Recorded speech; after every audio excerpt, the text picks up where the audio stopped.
नमस्कार, बहुत स्वागत है आपका। आप देख रहे हैं अपना एमपी का ये बुलेटिन। मैं हूं आपके साथ ऋतु ज्ञानवानी। सबसे पहले बात मुरैना की, जहां पर ताबड़तोड़ फायरिंग हुई है। जमीन को लेकर यह विवाद था और दो पक्षों में विवाद इतना बढ़ गया कि यहां पर गोलियां चली है। फायरिंग का वीडियो भी सामने आया है, आपको दिखाते हैं। नूराबाद थाना क्षेत्र का यह पूरा मामला है।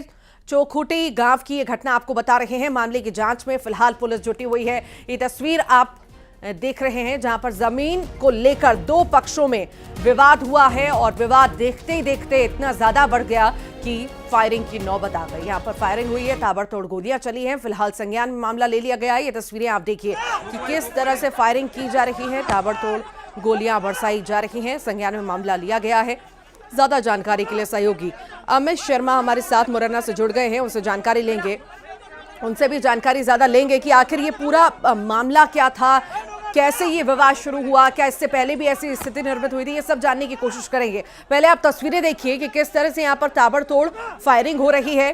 अब इस मामले में संज्ञान तो ले लिया गया है, पर यह बड़ा सवाल है कि मुरैना से, चंबल से आए दिन ऐसी तस्वीरें क्यों सामने आती हैं, क्यों इतने ज्यादा हौसले बुलंद हो चुके हैं लोगों के, बदमाशों के, कि हर बात पर बंदूक निकाल दी जाती है और फायरिंग कर दी जाती है। बड़ा सवाल है।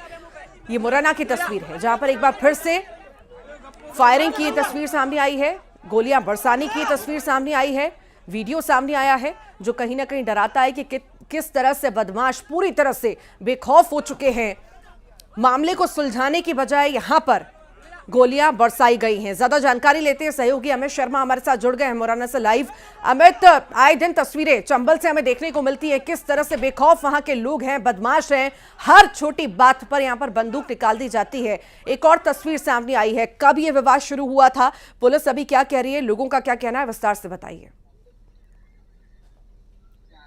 देखिए, बिल्कुल ये आपको बता दूं कि ये पूरा घटनाक्रम नूराबाद थाना क्षेत्र के चौखुटी गांव का है और ये यानी कि 2 घंटे पहले की वारदात है, जब ईगो हर्ट यानी कि वर्चस्व को लेकर के दो गुटों में विवाद हो जाता है। उसके बाद एक दूसरे पर फायरिंग शुरू कर देते हैं, यानी कि जो महेंद्र सरपंच का जो ग्रुप है उसके द्वारा फायरिंग की जाती है। उसके बाद जो वकीला गुर्जर है उसके द्वारा बचाव में पथराव किया जाता है, यानी कि एक तरफ से फायरिंग की जाती है, दूसरी तरफ से पथराव किया जाता है। तो एक तरीके से कहा जा सकता है कि गनीमत रही कि वहां पर मौके पर मौजूद कोई ग्रामीण नहीं थे, नहीं तो एक बड़ा हादसा भी हो सकता था। लेकिन सबसे बड़ी बात यह है कि छोटी सी बात, यानी कि गली में होकर के एक व्यक्ति निकल रहा था, इसी बात को लेकर के दोनों व्यक्तियों में इतना ठन गई कि दोनों ने एक दूसरे पर हमला करने के लिए तैयार हो गए और एक पक्ष ने फायरिंग की, दूसरे पक्ष ने पथराव किया बचाव में। तो एक तरीके से अब फिलहाल जो सूचना मिली है उसके बाद जो नूराबाद थाना प्रभारी हैं रामबाबू यादव मौके पर पहुंच गए हैं और दोनों ही पार्टियों को थाने लेकर के आ गए हैं।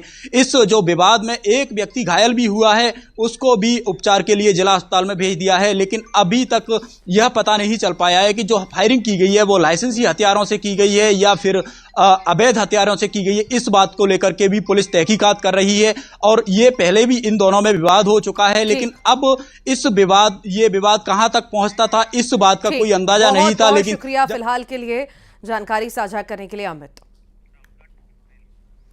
धमों का जिक्र करते हैं। यहां पर रील के लिए मासूम की जान खतरे में डाली गई है। इंस्टाग्राम पर रील बनाने की सनक का यह वीडियो सामने आया। दरअसल एक युवक अपने ही बेटे की जान से खेलकर रील बना रहा था। अपने ही बेटे को नदी में फेंकने का उसने वीडियो बनाया। बंदा के पुल पर यह रील बनाई गई। रील बनाने वाले युवक का नाम बलराम रैकवार है।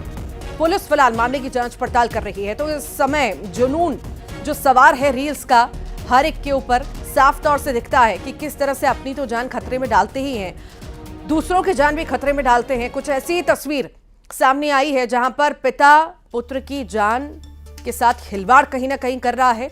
रील बनाने के चक्कर में, यहां पर रील बनाने की सनक में मासूम को खतरे में डालता हुआ नजर आ रहा है। फिलहाल वीडियो सामने आया है और इस पूरे मामले को संज्ञान में ले लिया गया है। देखने वाली बात होगी कि किस तरह की कार्रवाई होती है, क्योंकि हम देखते आए हैं कि ऐसी रील्स आए दिन सामने आती हैं और कार्रवाइयां भी होती हैं, पर लोग इससे सीख नहीं लेते।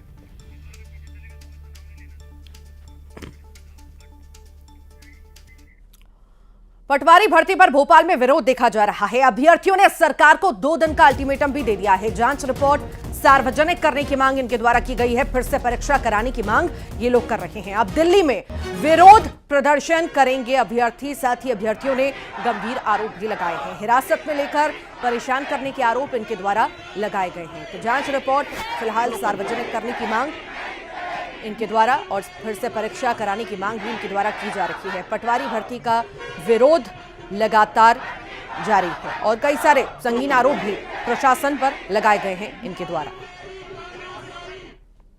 जैसे कल प्रदेश व्यापी आंदोलन पटवारी फर्जीवाड़े को लेकर किया गया था और जिस तरह से उसमें जो जांच की गई है और उस जांच को सार्वजनिक करने नहीं की गई है, हम लोगों ने उसी को लेकर कल भोपाल में प्रदेश व्यापी आंदोलन किया था और हमने ये मांग किया था कि इस जांच को सार्वजनिक करें और उसके साथ ही जो चीफ जस्टिस है मध्य प्रदेश के, उनके निगरानी में एसआईटी गठित हो और इसकी पूरे पटवारी फर्जीवाड़े की जांच हो और अगर इस जांच में 50% से ज़्यादा फर्जीवाड़ा पाया जाता है तो ये एग्ज़ाम निरस्त हो और 6 महीने के अंदर ये जो एग्ज़ाम फिर से होना चाहिए। सरकार से पुनः एक बार मांग करते कि अगर 2 दिन में हमारी इन मांगों को नहीं माना जाता है तो हम लोग अब दिल्ली के लिए कूच करेंगे। जिस तरह से किसान दिल्ली में अपने हक और अधिकार के लिए लड़ रहे हैं, वैसे ही मध्य प्रदेश के युवा भी जो शिक्षा माफिया को खत्म करने के लिए अब दिल्ली के लिए कूच करेंगे। तो पटवारियों का विरोध लगातार जारी, अल्टीमेटम भी दे दिया गया है। ज्यादा जानकारी देते हैं शैलेंद्र चौहान हमारे साथ जुड़ गए हैं। शैलेंद्र, पटवारी भर्ती का विरोध यहां पर हो रहा है, अल्टीमेटम भी इनके द्वारा दिया गया है 2 दिन का। आखिर क्या ज्यादा जानकारी है आपके पास? मौके पर कैसी स्थिति है? देखिए, बिल्कुल पटवारी भर्ती परीक्षा को लेकर सरकार के ऊपर लगातार छात्र हो या कर्मचारी संगठन है, ये भी हमलावर हैं, क्योंकि बार बार मांग उठ रही है कि आखिर पटवारी की भर्ती परीक्षा जो हुई थी उसमें जिस तरह की गड़बड़ी सामने आई थी, उसके बाद जब उस परीक्षा को निरस्त करने की बात कही गई थी, अब अचानक सरकार ने फैसला लिया है और वो जस्टिस जो न्यायिक रिपोर्ट आई उसके आधार पर कि उन पटवारियों को जो परीक्षा हुई थी उसको सफल मानकर मौका दिया जाए। बस इसी को लेकर ये इनका नाराजगी है छात्रों की लगातार, और ये आंदोलनरत हैं। पिछले 2 दिन से लगातार ये धरना भी दे रहे हैं। अब इन्होंने दिल्ली कूच की बात कही है। इनका आरोप है कि परीक्षा वापस से होना चाहिए, क्योंकि कुछ ऐसे संदिग्ध सेंटर आए थे, जैसे कि मंत्री जो है सरकार में गोविंद सिंह राजपूत, उनका जो कॉलेज है उस कॉलेज में 10 में से 7 परीक्षार्थी थे जो टॉपर आए हैं और इसी सेंटर की जांच हुई थी। हालांकि उस जांच को क्लीन चिट दी जा चुकी है, लेकिन परीक्षार्थी हैं जो मानने को तैयार नहीं है और इनका कहना है कि ये जांच रिपोर्ट एक लीपापोती है और इस तरह का बयान देकर ये आंदोलनरत है और लगातार दिल्ली कूच की तरफ इनका ध्यान है। अब कि हम दिल्ली में जाकर अपनी बात रखेंगे अगर मध्य प्रदेश सरकार उनकी बात को नहीं सुनती है तो। पटवारी भर्ती परीक्षा पिछले कई समय से विवादों में है और अब छात्र ये चाहते हैं कि वापस से परीक्षा हो और एक बार फिर से पारदर्शिता के साथ इसकी एसआईटी से जांच कराई जाए। ठीक, फिलहाल के लिए बहुत शुक्रिया शैलेंद्र। पश्चिम बंगाल में संदेश खाली मामले को लेकर भोपाल में भी महिलाओं ने जोरदार प्रदर्शन किया है। कड़ी बता दें आपको, यहां पर बड़ी संख्या में सड़क पर महिलाएं उतरी। आरोपी शाहजहां शेख को फांसी देने की मांग इनके द्वारा की गई। बड़ी संख्या में महिलाएं राजभवन पहुंची और ज्ञापन दिया। महिलाओं ने हाथों में तख्तियां ली और प्रदर्शन भी किया। महिलाओं ने कहा कि महिला मुख्यमंत्री के राज्य में महिलाओं पर अत्याचार हो रहा है।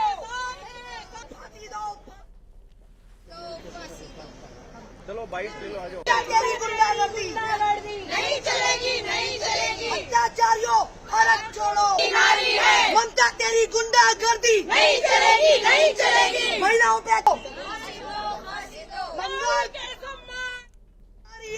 सकल हिंदू समाज की बहनें यहाँ पर मातृशक्ति एकत्रित हुई है ताकि वहाँ के जो शाहजहां गुंडागर्दी कर रहा है, टीएमसी के कार्यकर्ताओं के द्वारा जो वो बहनों के साथ अत्याचार उत्पीड़न हो रहा है, उसके विरोध में आज सकल हिंदू समाज यहाँ पर एकत्रित हुआ है। ममता जी को बताना चाहती हूँ कि आप भी एक नारी हैं और अच्छे पद पे बैठी हैं। आपको नारियों का सम्मान करना चाहिए। इतना अत्याचार भारत की देवियों पे नहीं होना चाहिए। बंगाल एकमात्र दुर्गा का क्षेत्र रहा है, पूरे विश्व में प्रसिद्ध रहा है और उन्हीं दुर्गा पर एक महिला ममता बनर्जी के होते हुए वहाँ इतना नारियों का अत्याचार हो रहा है। तो इस विषय को लेकर के आज ये धरना प्रदर्शन हुआ है और राज्यपाल को ज्ञापन दिया गया है। हमारा देश जो कि महिला प्रधान देश रहा है, महिलाओं का सम्मान होता है, महिलाओं को इज्जत मिलती है, और बांग्लादेश में महिलाओं के साथ इतना बड़ा अत्याचार हो रहा है और ममता जी खुद एक महिला होते हुए भी अनदेखा कर रही हैं सारी चीजें। तो मैं चाहती हूँ पूरे भारत की महिलाएं, क्या पूरे हिंदुस्तान की महिलाओं को सम्मान हो और ममता जी ये सोचे कि मातृशक्ति बहुत बड़ी होती है और उनको इस मुद्दे को लेकर गंभीर होना चाहिए।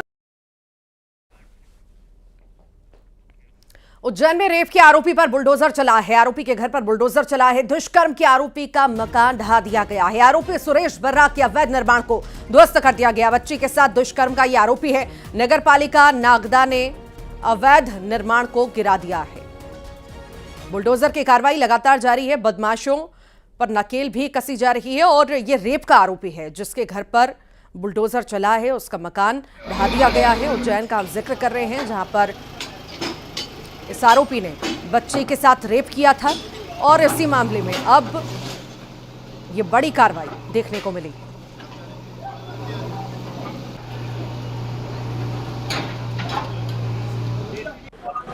रेप के एक आरोपी का मकान अतिक्रमण में आ रहा था, उसे तोड़ने की कार्रवाई की गई है और ऐसे आरोपियों के खिलाफ सख्त कार्रवाइयाँ चलती रहेंगी।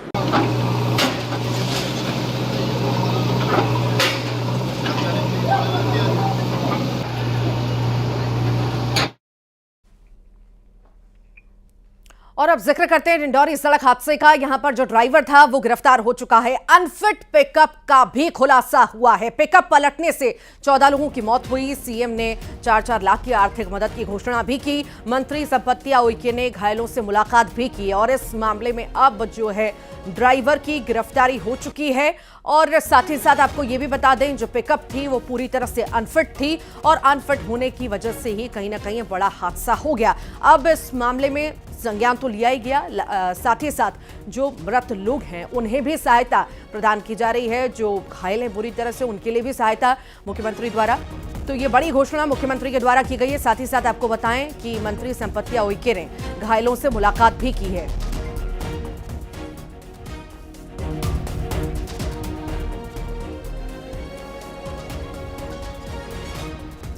ज्यादा जानकारी के लिए सहयोगी कृष्णा साहू हमारे साथ जुड़ गए हैं। कृष्णा, जो ड्राइवर है, पिकअप ड्राइवर है, उसकी गिरफ्तारी भी हो चुकी है, साथ ही साथ गाड़ी अनफिट पाई गई है। इस मामले में किस तरह की आगे कार्रवाई होगी, क्या कुछ कहा जा रहा है?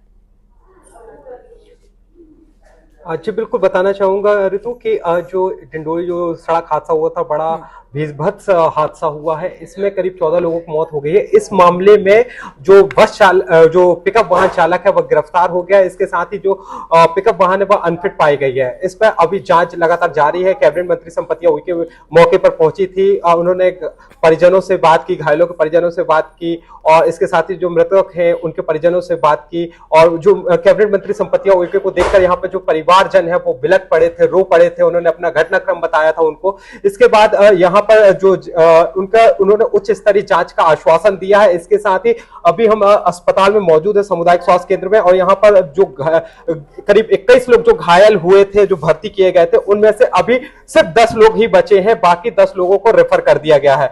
और यहाँ पर लगातार जो मरीजों की स्थिति है वह भी गंभीर ही है, लेकिन इलाज इनका लगातार जारी है। हमारे साथ यहाँ पर जो बीएमओ, उनसे हम बात करते हैं। सर, अभी कैसी मरीजों की स्थिति?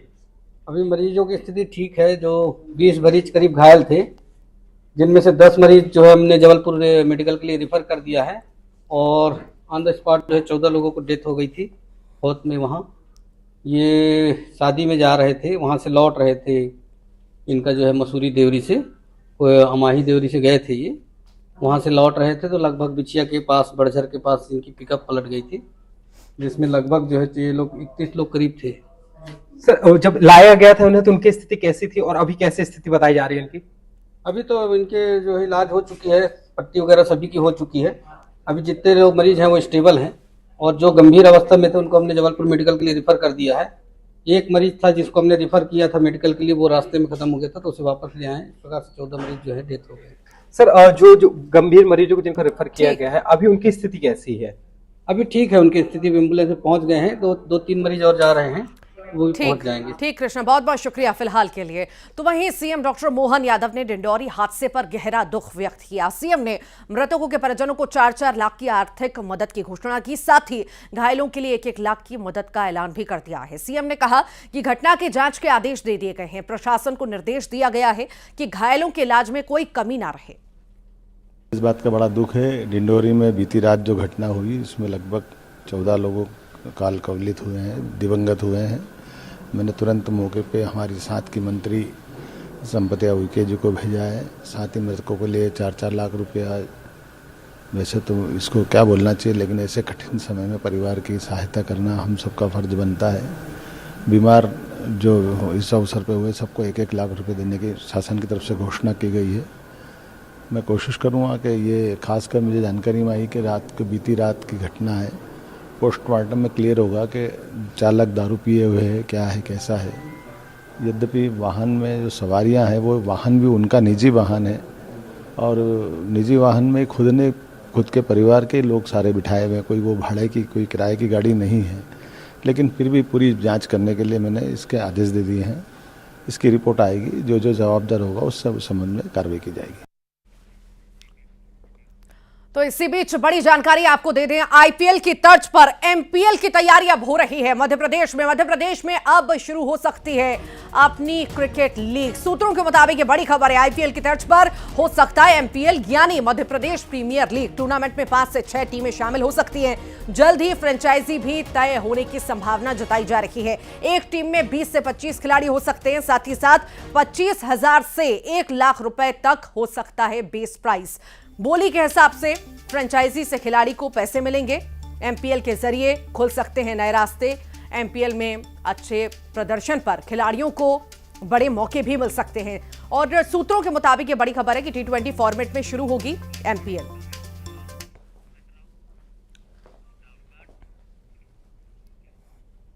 बुरहानपुर शहर के राजपुरा रोड पर 2 सांडों की लड़ाई से हड़कंप मच गया। लड़ाई को छुड़ाने गए एक युवक को सांड ने सींग से उठाकर फेंक दिया। इससे युवक घायल हो गया। शहर में आवारा पशुओं ने काफी समय से आतंक मचा रखा है और आए दिन यहां सड़कों पर पशु लड़ते नजर आते हैं। इससे लोगों में डर का माहौल भी बना रहता है।